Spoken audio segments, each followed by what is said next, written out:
En esta presentación vamos a ver que el desarrollo de una persona como líder debe empezar con ciertas convicciones, debe empezar con su sistema de valores.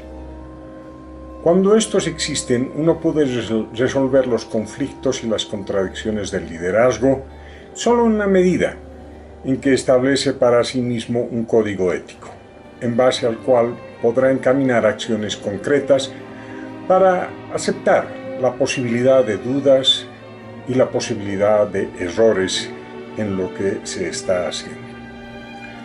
Además, con un código ético, una persona en el rol de autoridad o en el rol de liderazgo podrá evitar orgullos excesivos en la medida en que reconoce la necesidad de valores fundamentales que orienten su actuar, así como la necesidad de ayudas y de críticas por parte de los demás. Estos aspectos tan evidentes para un liderazgo emergente y una autoridad democrática son la fuente de una serie de angustias en una autoridad únicamente carismática. Para evitar estos aspectos debemos referirnos al periodo de los reyes en la historia de Israel. Este periodo debe ineludiblemente empezar con Samuel. Samuel nace cerca del año 1050 a.C., es decir, unos 200 años después de la salida de Egipto, en un momento en el que el proyecto de una tierra prometida para Israel estaba al borde del fracaso total. Un periodo en el que la desunión, las guerras civiles, la prostitución y la corrupción de los jueces y los ataques externos de las tribus vecinas habían alcanzado su marca más alta, al extremo de que los israelitas estaban a punto de ser expulsados de las tierras que habían ocupado con Josué. En medio de esta conmoción verdaderamente angustiante, Ana, la madre de Samuel, luego de dedicar a su hijo, al hijo que vendría al servicio de Jehová, entrega a su hijo como aprendiz a Eli, un juez ya viejo, incapaz y lleno de problemas. Al morir Eli por la impresión de la muerte de sus hijos causada por irresponsabilidades y desenfreno, su aprendiz de juez se convierte en la nueva autoridad tribal. Es así que Samuel, el aprendiz, a la muerte de Eli, le siguió en el rol de juez. Samuel, el segundo nazareo del Antiguo Testamento, se convierte en el último de los jueces y en el primero de un proceso monárquico. Se convierte en el coronador de reyes y en el primero de los grandes profetas. Samuel hablaba a nombre de Dios y escarnecía la conducta de los israelitas que habían abandonado el proyecto de la tierra prometida y el cumplimiento de la ley de Dios. Para él era claro que cualquier tipo de discurso, reflexión o mandato no sería escuchado por un pueblo que había abandonado el pacto de sus mayores. Despreciaba la actitud indolente del pueblo y no creía que éste pudiera ser educado a partir de normas o preceptos, menos aún en base a pactos de convivencia y respeto entre los miembros de su propia nación. Por ello, haciendo uso de la legitimidad de su mandato de nazareo y de la exigua fuerza de sus palabras, Samuel decidió, al parecer por influencia divina, que era tiempo para que Israel tenga un rey que imponga formas de conducta al pueblo de Israel. Es así que, deambulando por regiones casi inaccesibles del macizo montañoso de la tribu de Benjamín, encontró a un hombre joven de gran belleza y presencia, y lo ungió como rey de Israel. Se trataba de Saúl, quien, siendo un comerciante de productos agrícolas de una tradición familiar bastante importante en el lugar de las tierras de Benjamín, de la noche a la mañana se encontró en una posición de autoridad para la cual no estaba preparado, pero que hacía juego con su prestancia y con su vanidad. Luego de ungir a Saúl como rey, Samuel se inmiscuyó directamente en los asuntos políticos de su autoridad seleccionada. Se ufanó de sus actos para salvar al pueblo, pero se encontró con que su elección no estaba plenamente a la altura de las tareas que eran necesarios realizar. Sin mayores miramientos se indispuso con Samuel.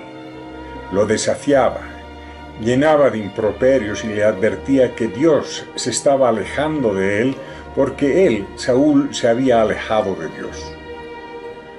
Los conflictos entre ungidor y ungido se incrementaron día a día, hasta que un día, con la misma soltura de cuerpo con la que ungió al primer rey, Samuel ungió a un segundo rey.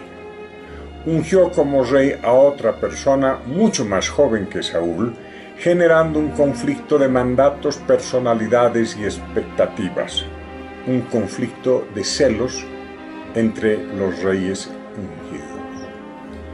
El joven David de la tribu de Judá fue la nueva figura de autoridad coronada como rey de Israel.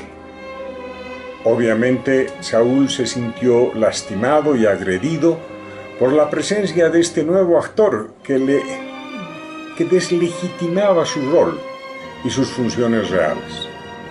Saúl convocó a David a palacio y lo hizo su escudero y asistente personal. Con ello, quiso desinflar una situación que tarde o temprano iba a explotar. Y explotó en una guerra civil. Pero vamos por partes. Con la coronación de Saúl se inicia el periodo de los reyes de Israel. En un primer ciclo relativamente corto, de unos 20 años, es decir, la mitad de los 40 años que reinó David o de los 40 años que reinó Salomón. Entre estos tres reyes, Saúl, David y Salomón, se genera un primer periodo monárquico de 100 años que nace a partir de una guerra civil y termina con otra guerra civil. Luego habrá un segundo ciclo de reyes, pero de un reino dividido. Se trata de la monarquía israelita que se extiende desde la muerte de Salomón en el año 931 a.C.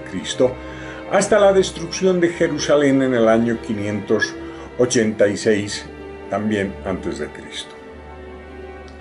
La división del reino en dos, en Israel en el norte y Judá en el sur, implica una profunda y fatídica división en el pueblo elegido y un periodo de conflictos entre reyes, con profetas y con jueces, y con un pueblo reacio y reticente que nunca más se volverá a unir. En estos dos periodos, la autoridad ejecutiva de los reyes concentraba el poder, pero este no era absoluto.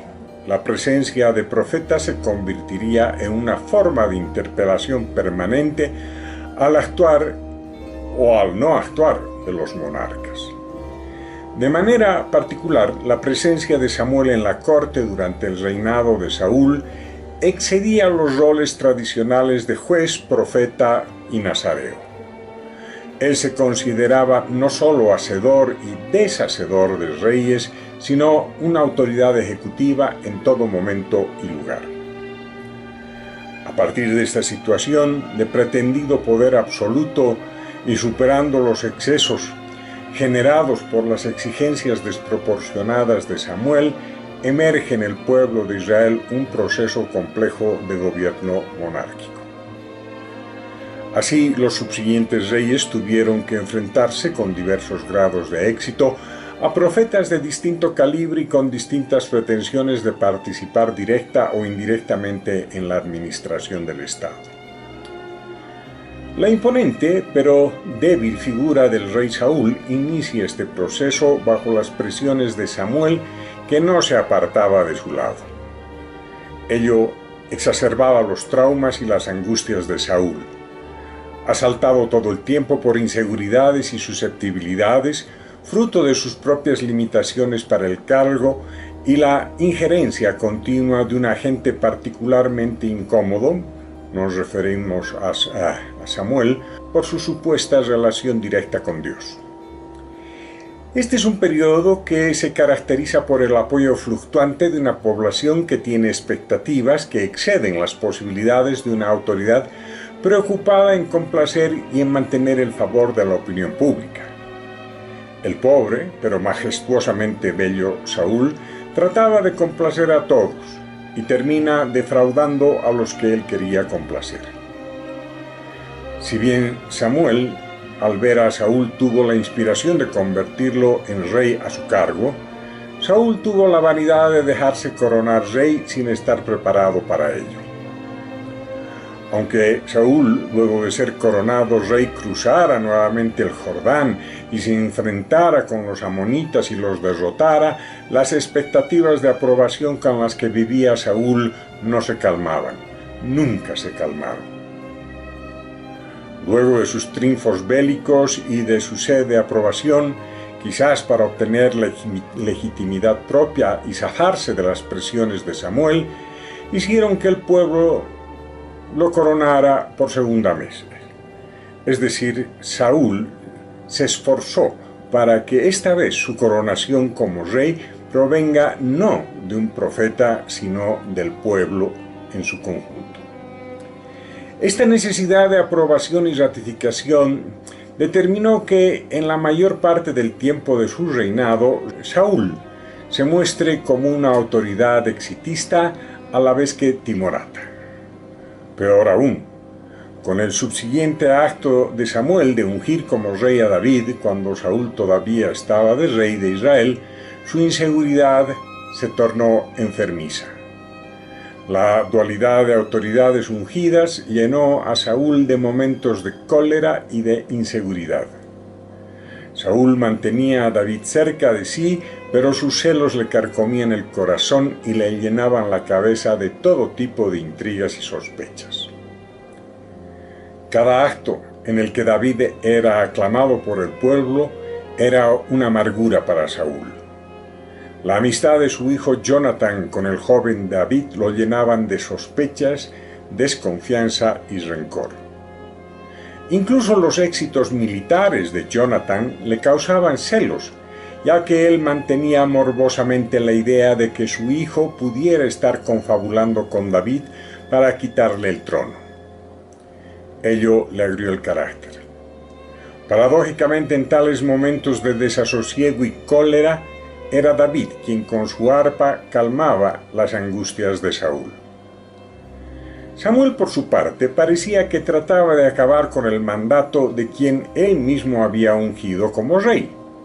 Para ello, el profeta se armó de una hueste de profetas menores que enfurecían a Saúl con sus críticas y manifestaciones de insatisfacción.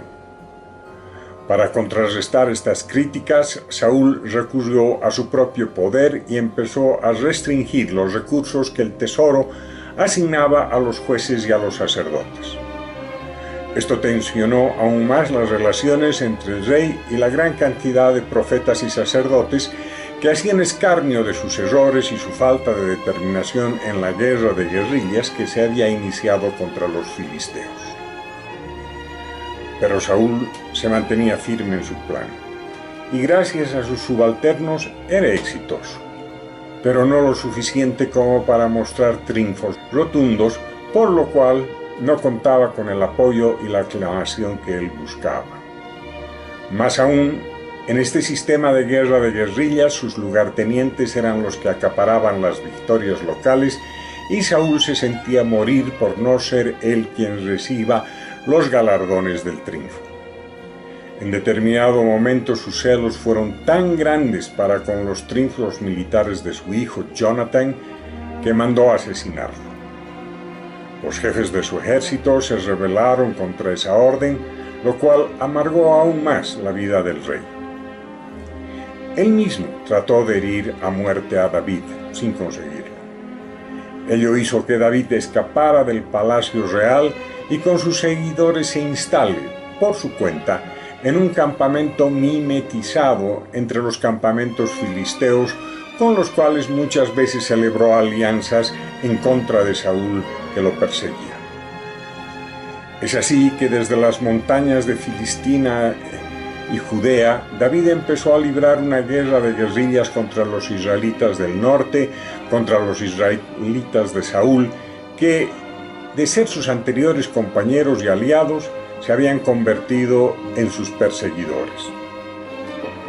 Saúl, por mucho esfuerzo que le dedicara a acabar con la insurgencia, no podía contrarrestar las tácticas de David. Fracasaba una y otra vez en su lucha contra quien fuera en su momento su escudero y tranquilizador. Eso atormentaba a Saúl, aún más, hasta enceguecerlo por completo.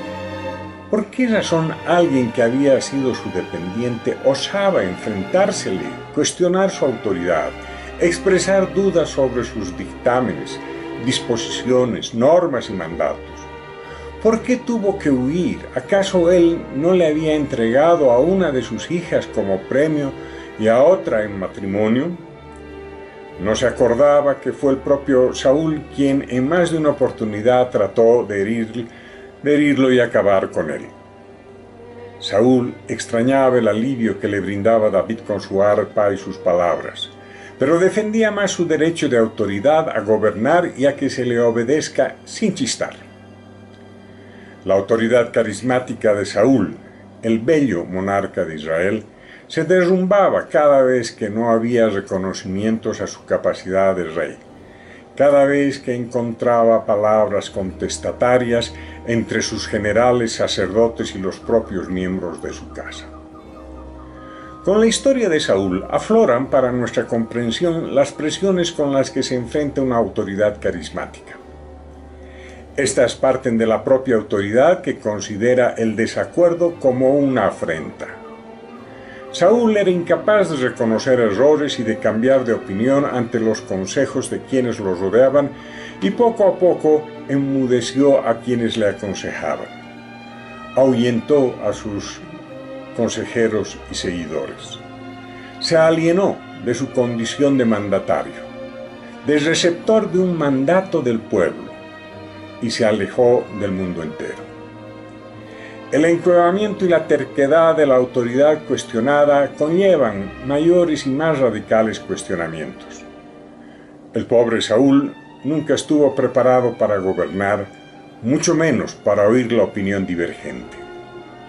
Terminó suicidándose al lanzarse sobre su propia espada cuando se hizo evidente que perdería una batalla contra los filisteos.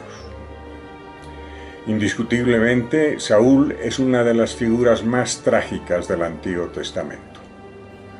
Lastimosamente, la figura de Saúl es un arquetipo que se repite frecuentemente en el ejercicio de la autoridad en todos los tiempos y en casi todos los lugares. Sus dramas empiezan con un sistema de selección de la autoridad que lo hace dependiente de las opiniones de Samuel, quien no le permitía alejarse un milímetro de los lineamientos generados por este juez, profeta y nazareo. Esto no pudo mantenerse por mucho tiempo, y quienes en determinado momento fueron la causa de la ascensión al trono se volvieron sus más acérrimos críticos y contrincantes. En términos actuales estaríamos hablando del sometimiento de una autoridad, de un gerente, a un presidente de directorio, quien detrás del trono ejerce o pretende ejercer autoridad e influencia sin una responsabilidad visible por los resultados. Los costos para alinear el apoyo de un presidente de directorio que se cree indispensable en el ejercicio de la autoridad son normalmente muy altos. Y quien depende de ellos tiene que estar preparado para compartir el poder y, como vulgarmente se dice, debe estar preparado para tragarse sapos y terminar mal. Haga lo que haga.